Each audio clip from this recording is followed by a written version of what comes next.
Bonsoir à tous, très heureux de vous retrouver pour ce 7e épisode d'Innovation. Voici le sommaire. Faut-il arrêter de générer des œuvres d'art par l'intelligence artificielle? Des artistes d'Irlande du Nord disent stop. Un marché de Noël de Belfast a décidé de bannir les œuvres générées par l'IA. Les organisateurs espèrent ainsi préserver les artistes humains. À quoi ressembleront les drones de demain? Un salon a réuni à Tel Aviv les plus grands acteurs du secteur. Une édition qui met en lumière un écosystème israélien parmi les plus avancés au monde. Reportage à suivre. Enfin, dans le rétroviseur d'Innovation, l'un des symboles de la défense israélienne, le dôme de fer. Le système a été déployé en 2011, taux d'interception 90%. Un système qui a sauvé et changé la vie des Israéliens. Voilà pour le sommaire. Tout de suite, les 3 infotech.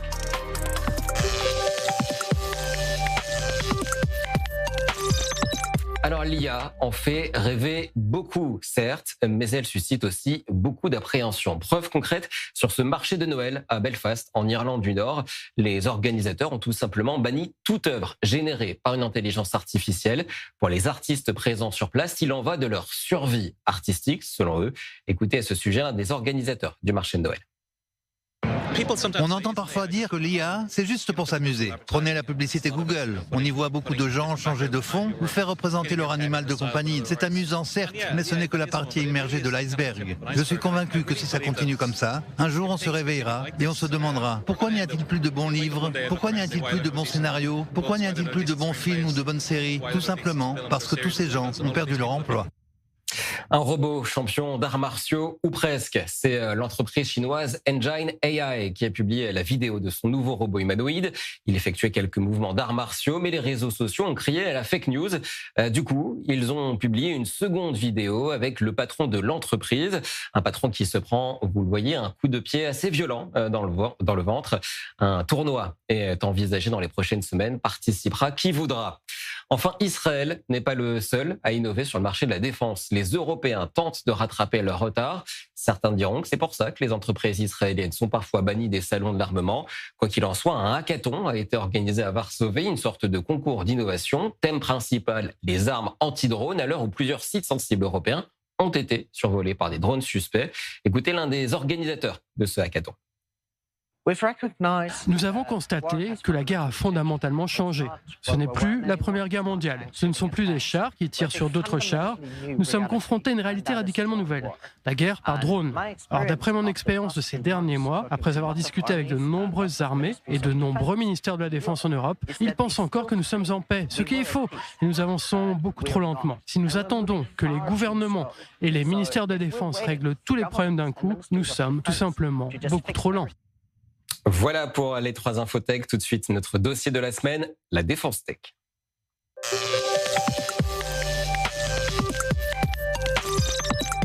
Et pour ouvrir ce dossier consacré donc à la technologie de la défense, nous sommes en ligne avec le colonel Ishai Cohen, chef du département de planification et d'informatique au ministère israélien de la Défense. Bonsoir, merci d'être avec nous.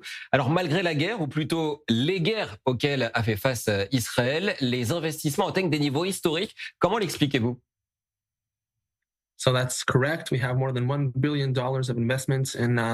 Oui, c'est exact. On a plus d'1 milliard de dollars d'investissement dans des startups. Ça n'inclut pas nos grandes industries. Nos entreprises de premier plan, Raphaël, IAI et Elbit. Si on ne regarde que les startups, on a plus d'1 milliard de dollars d'investissement. Que ce soit des levées de fonds auprès de sociétés de capital risque ou des rachats, des fusions-acquisitions.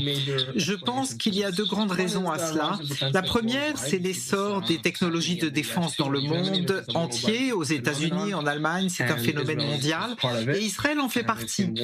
On a vu des guerres dans plusieurs régions du monde et bien sûr, on a eu notre guerre ici ces 2 dernières années, donc l'augmentation des dépenses de défense explique en grande partie ce qui se passe dans le monde, surtout en Israël. Je pense que ce qui s'est passé pendant la guerre, le fait que nous ayons, comme dans le cas de Mafat, recherche et développement, qui ont été chargés de mettre les startups sur table et nous avons avons eu plus de 130 startups qui ont participé à la guerre, que ce soit pour les drones, les contre-drones, les capacités IA, les capacités de capteurs, la logistique, les appareils médicaux, etc. Donc le fait qu'on ait pu profiter et impliquer toutes ces startups durant la guerre et leur procurer ce qui est essentiel, c'est-à-dire la recherche et le développement ou l'approvisionnement de l'armée israélienne. Le fait qu'on ait vu une augmentation de l'engagement des startups auprès de l'armée israélienne, auprès de Mafat, a aidé les investisseurs à comprendre qu'il se passe vraiment quelque chose ici et que le gouvernement soutient cet effort. Ce qui a permis, je pense, à beaucoup de ces startups d'aller chercher les fonds dont elles avaient besoin. Et encore une fois, entre le phénomène mondial et ce qui se passe ici en Israël, et le fait qu'Israël est connu pour être la nation des startups, tout comme dans le cyberespace, quand on cherche les meilleures startups pour investir, on se retourne vers Israël. Je pense que dans le domaine des technologies de défense, ça commence aussi à se produire grâce à deux contributeurs majeurs que j'ai mentionnés. Alors Israël a subi une pression internationale sans commune mesure depuis 2 ans. Est-ce que vous l'avez ressenti? Well, there was international pressure. Eh bien, il y a eu des pressions internationales concernant les embargos, etc. Mais si on regarde notre propre budget de défense, comme je l'ai mentionné, le fait que nous ayons pu nous engager avec toutes ces startups, c'est grâce à notre budget et aussi en regardant ce que le monde recherche. Plus particulièrement le monde occidental. Quand on regarde les investissements venant des États-Unis et d'Europe, on comprend qu'il y a beaucoup à rechercher ici en Israël. Et donc je pense que ça leur est beaucoup plus utile que de faire pression et de ne pas investir dans la défense. Alors peut-être une dernière question, colonel. Quelle est la technologie la plus récente actuellement déployée dans la défense tech en Israël? I think AI, autonomy and robotics is definitely something that has changed already throughout the past few years. Je pense que l'IA, l'autonomie et la robotique ont déjà beaucoup changé ces 2 dernières années et que cela va faire un bond énorme dans les années à venir, à commencer par les capacités de l'IA pour analyser toutes les données provenant de capteurs de renseignement. Ça pourrait être sur un char, sur des caméras, sur tous les autres capteurs que vous avez sur une plateforme. Ça pourrait être des drones, des satellites spatiaux. Donc il s'agit juste de prendre toute la richesse de ces données et les analyser avec l'aide de l'IA. C'est clairement un grand pas en avant. Et la robotique, en particulier, va être évidemment très différente dans les années à venir que ce que ça a été le cas jusqu'à présent. On a déjà vu certaines capacités robotiques autonomes dans la guerre terrestre à Gaza. Et à l'avenir, c'est clairement quelque chose qui va changer en profondeur le mode opératoire des forces terrestres. À mon avis, c'est un domaine vraiment nouveau et il y a beaucoup d'autres technologies critiques émergentes qui vont changer le visage de la guerre dans les années à venir. Un autre exemple, ce sont les armes à énergie dirigée, le laser. On a publié le fait que pendant la guerre avec le Hezbollah, on a déployé un système laser à notre frontière nord qui a pu intercepter plus de 30 drones du Hezbollah. Et c'était juste le laser de puissance moyenne qui était en cours de développement à ce moment-là. Et dans les semaines à venir, on va fournir à l'armée de l'air la toute dernière version, la plus performante de Iron Beam, qui permettra vraiment d'intercepter les menaces entrantes avec le laser. C'est une grande réussite pour l'industrie israélienne et Raphaël et pour le ministère de la Défense, pour l'armée de l'air qui va recevoir cette arme. C'est donc une autre avancée majeure en matière de technologie. Et il y a beaucoup d'autres domaines dont certains nous préférerons garder secrets pour surprendre nos ennemis dans les années à venir. En effet, le secret défense. Merci beaucoup, colonel Ishai Cohen, d'avoir été avec nous, chef du département de planification et d'informatique au ministère israélien de la Défense. Alors, on l'a vu en début d'émission, des entreprises européennes tentent de concurrencer Israël dans la course à l'innovation technologique en matière de défense et de drones militaires. Évidemment, Israël est loin, très loin d'avoir dit son dernier mot. Un salon était organisé il y a quelques jours ici à Tel Aviv. Objectif, réunir les entreprises clés du secteur, présenter les dernières innovations. Et pour cause, si le marché du drone militaire pèse aujourd'hui 15 milliards de dollars, il pourrait atteindre les 47 milliards d'ici 2032. InnovNation a pu se rendre au cœur de ce salon à Tel Aviv. Un reportage signé Océane Nicole, Robert Swift et Shai Granot. L'arrivée des drones dans le secteur militaire a drastiquement transformé le champ de bataille traditionnel. Pour Israël, que l'on définit comme la Startup Nation, il s'agit à la fois d'un défi et d'une opportunité. Une dynamique présente lors de la conférence UVID Drone Tech à Tel Aviv. La conférence à laquelle vous avez assisté est la porte d'entrée de l'écosystème des drones en Israël. C'est l'un des plus importants au monde. Plus de 100 entreprises israéliennes et étrangères sont venues présenter leurs solutions et collaborer avec cette communauté. La 13e édition de la conférence est, selon les organisateurs, la plus importante à ce jour. Elle présente des systèmes offensifs et défensifs, des munitions rôdeuses au système de brouillage radio pour drones. De nombreux stands mettent en avant ce qu'Israël a longtemps considéré comme son principal atout commercial.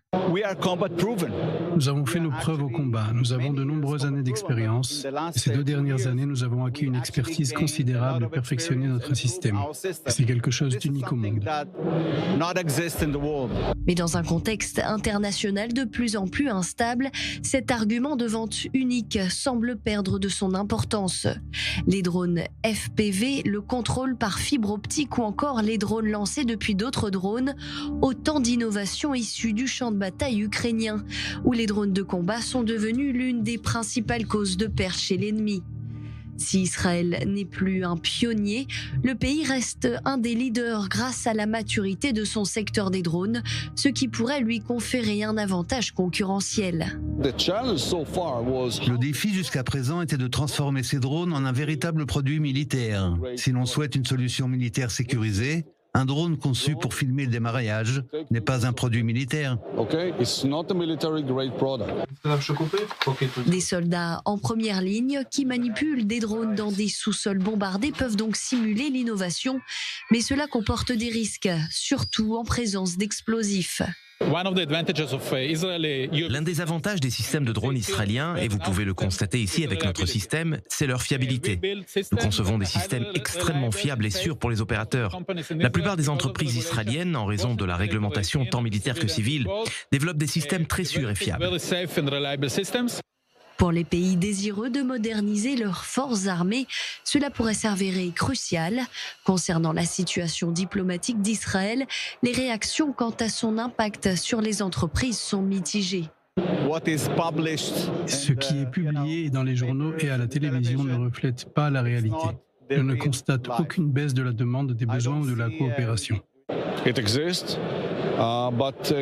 Ce phénomène existe, mais il est cyclique. Lors de la seconde intifada, en 2002 par exemple, nous l'avons ressenti.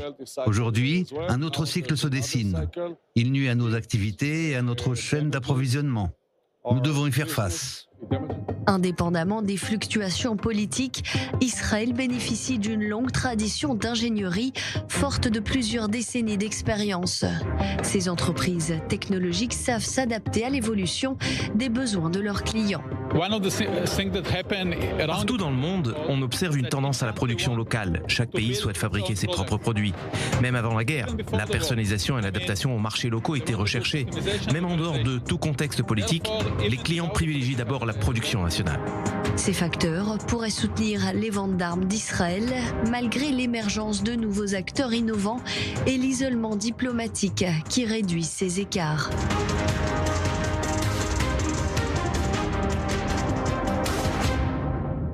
Et pour aller plus loin, justement, sur ce sujet des drones, j'ai le plaisir d'accueillir Idan Shimon. Bonsoir.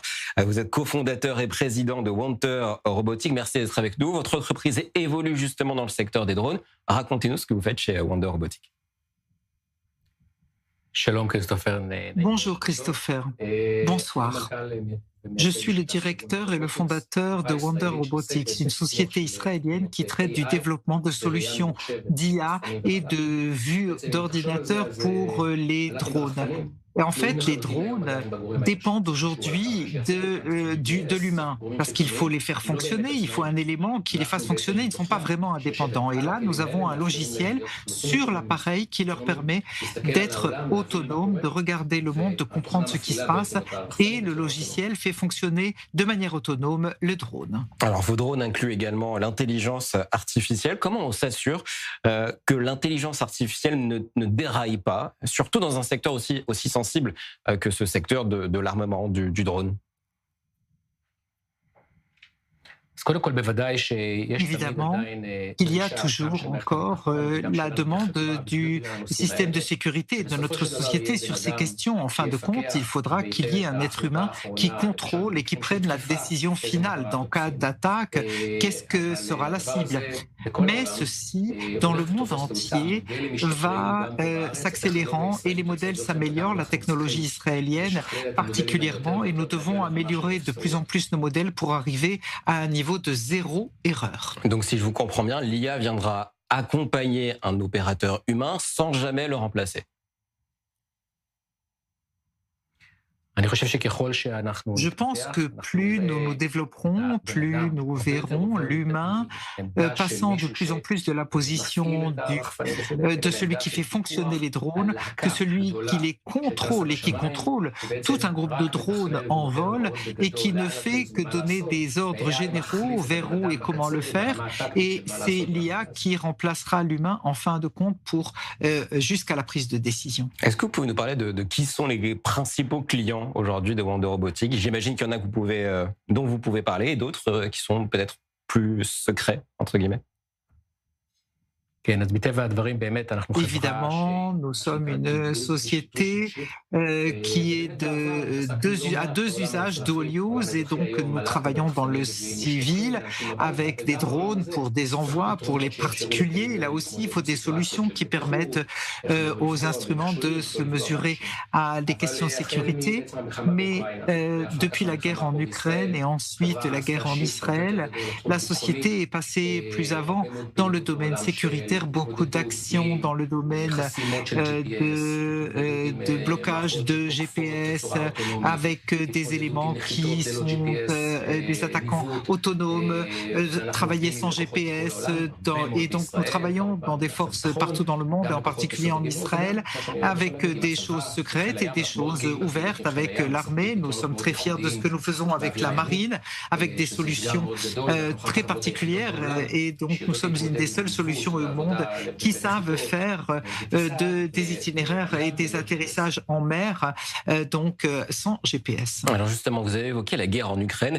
On parle beaucoup en ce moment du marché européen des drones, avec cette guerre en Ukraine qui a peut-être boosté certaines entreprises européennes. Est-ce qu'Israël reste encore un leader du secteur, ou est-il en train de se faire rattraper par des entreprises européennes?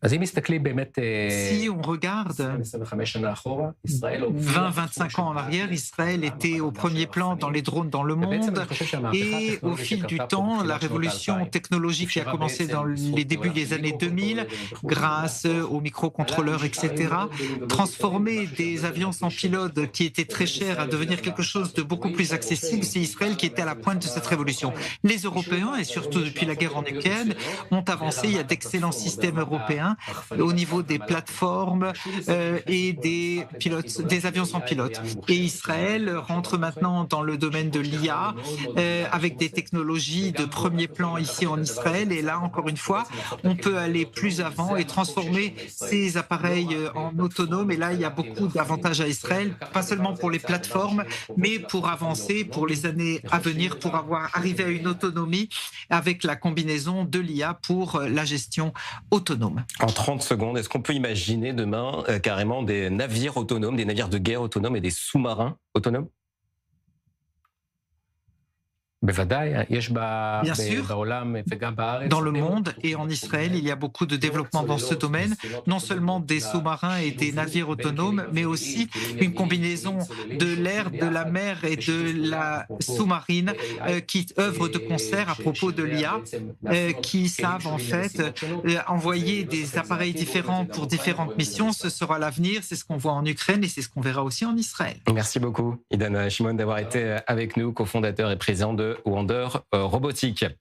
Peut-on demander à ChatGPT de nous aider à fabriquer une bombe ou pire, une arme nucléaire? Normalement, non, mais certains ont essayé et n'ont pas eu de problème. On en parle avec vous, c'est Nicole. Bonsoir.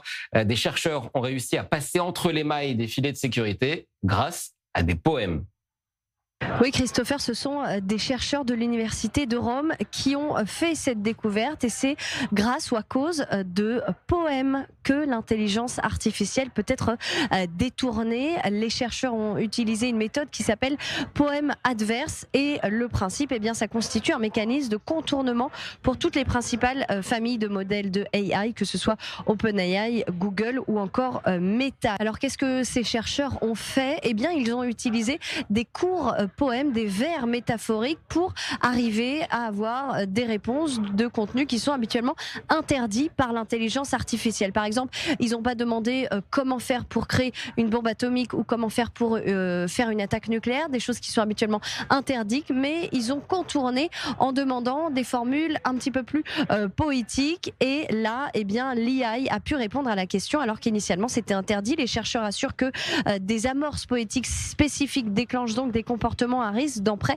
de 90% des cas. Une méthode particulièrement efficace pour obtenir des informations, notamment sur le lancement de cyberattaques, sur l'extraction de données, le piratage de mots de passe et la création de logiciels malveillants. Les chercheurs ont pu obtenir des informations pour la construction donc d'armes nucléaires avec un taux de réussite compris entre 40 et 55%. Donc le résultat, c'est que lorsqu'on utilise des versions et des formules un petit peu plus poétiques, eh bien l'intelligence artificielle peut finalement répondre et ça peut donc contourner la AI. C'est ce qu'assurent donc ces chercheurs. Lorsque les messages malveillants sont formulés en vers plutôt qu'en prose, les taux de réussite des attaques augmentent fortement. Ces résultats révèlent une lacune importante dans les pratiques actuelles d'évaluation et de contrôle de conformité. Les chercheurs qui appellent donc à plus de vigilance pour faire en sorte bien, que l'intelligence artificielle ne soit pas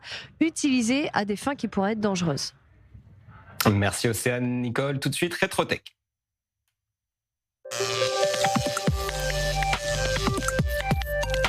Rétrotech consacré au dôme de fer, le système mis en place en 2011 qui a intercepté plus de 5000 roquettes, un sujet que nous avons réalisé avec Léa Anthony. Regarde.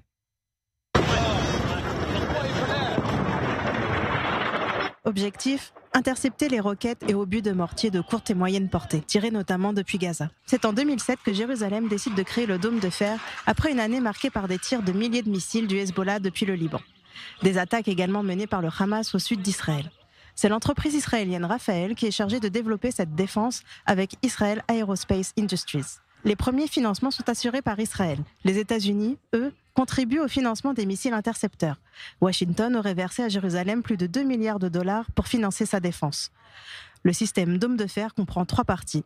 Un radar qui détecte les menaces entrantes, une technologie qui calcule la trajectoire et un lance-missile qui ne tire les intercepteurs que lorsqu'une roquette menace des vies civiles ou des infrastructures. C'est le 27 mars 2011 que ce système est déclaré opérationnel pour la première fois. Il intercepte à Beersheva une première roquette tirée depuis Gaza. Il s'agit d'une grande prouesse technologique. C'est la première fois que ce type de missile est intercepté grâce à la technologie israélienne. Cette technologie a été conçue par d'excellents ingénieurs et sera mise en œuvre par des soldats extrêmement ingénieux. Nous n'en sommes qu'à la première étape, mais nous avons progressé rapidement. Le système continue d'évoluer, mais nous ne pouvons pas encore couvrir chaque maison, chaque citoyen, chaque site en Israël. Nous pouvons en couvrir déjà beaucoup plus et nous le ferons dans les mois et les années à venir. Jérusalem estime que le taux de réussite du dôme de fer est de 90%, sauvant ainsi depuis 2011 des millions de vies civiles. Une révolution technologique et sociétale pour les Israéliens. Aujourd'hui, je suis venu à la plage parce qu'il y a le dôme de fer. Je me sens en sécurité. Il me protège du Hamas, donc je me sens en sécurité. Quand je regarde les roquettes être interceptées, je sais qu'Israël va nous protéger. Je sais qu'on va aller bien. J'ai pas besoin de m'inquiéter, j'ai un avertissement. Je sais que les sirènes vont retentir et que j'ai au moins 15 secondes pour m'abriter. Je me sens en sécurité. Officiellement, au moins 10 batteries du dôme de fer sont réparties sur le territoire israélien dans des lieux tenus secrets. En janvier dernier, le président américain a affirmé vouloir construire aux États-Unis son propre dôme de fer, baptisé Dôme d'Or. Il devrait s'inspirer de la technologie israélienne. InnovNation touche à sa fin. Coup d'œil à ce qui nous attend la semaine prochaine. La baby tech, l'Europe fait moins d'enfants et c'est un fait. Le taux de fécondité est en dessous de ce qu'on appelle le seuil de remplacement. C'est l'inverse ici en Israël. La technologie israélienne compte bien aider aider les femmes à tomber enceintes. On vous dira tout sur le marché de la fécondité, un marché estimé à 34 milliards de dollars aujourd'hui qui pourrait atteindre les 50 milliards de dollars en 2030. Rendez-vous la semaine prochaine, même heure, même chaîne. Merci d'avoir exploré le futur avec nous. Bonne soirée à tous sur i24 News en français.